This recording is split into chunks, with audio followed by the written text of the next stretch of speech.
Seminarian gaudela, gertatu zitzaigun ere, 3 batero, 4 urte bukatu orduko, nuntzio agertu zen. Eta Euskal Herri mailan, uste du zirela 319 apaiz idatzi bat egin zuten Erromara, Euskal Herri egoera denuntziatzen, eta egoera ezina, gero administrazio alderditi Bizkaiak Burgostik lotuta zegoen, Gipuzkoa eta Gasteiz ez dakite, bueno. Eta hori gauza guzti horiek idatzi horretan zabaltzen zuten. Eta nuntzio etorri zanean,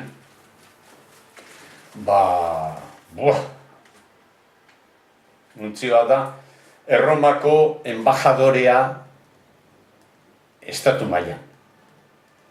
Nuntzioa etorri zan eta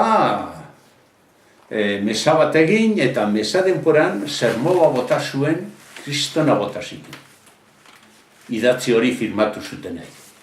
Eta, ez gendun ezer ulertzen, haurek ere ez ziguten zer esaten zuten apaisak. Eta orduen, kristo, apur bate, zerbait zegoela horri izkutuan, ez? Eta orduen niko horatzen az, Durangon zegoen apaiz, ospitelean kapellan Jose Maria,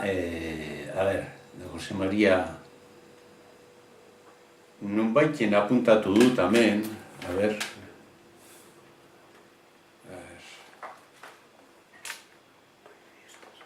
zuezera konteratuko, ez, norzan, Jose Maria, bai, abizena zen goratzen momentu enten.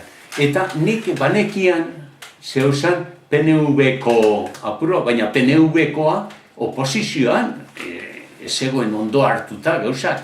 Hau esan San Franciscoko. San Franciscokoa esan hori beste bat, Rianen,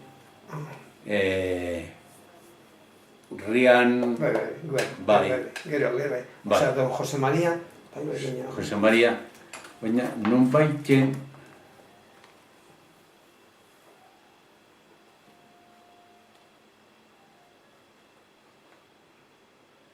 gero gogoratzen barnez igual esango dizute. Eta orduen, Durangora joan nitzeni, eta galdetu zu, ni banekian hau gerra ostean kanporatuta egon zen, erbestera bialduta, beste apaiz mordoa bezala. Eta orduen, horretzaz hitz egiten gendu noizbeinka.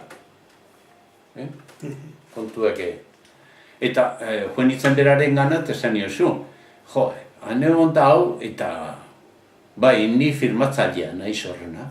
Gu jakin nahitegu horren berri.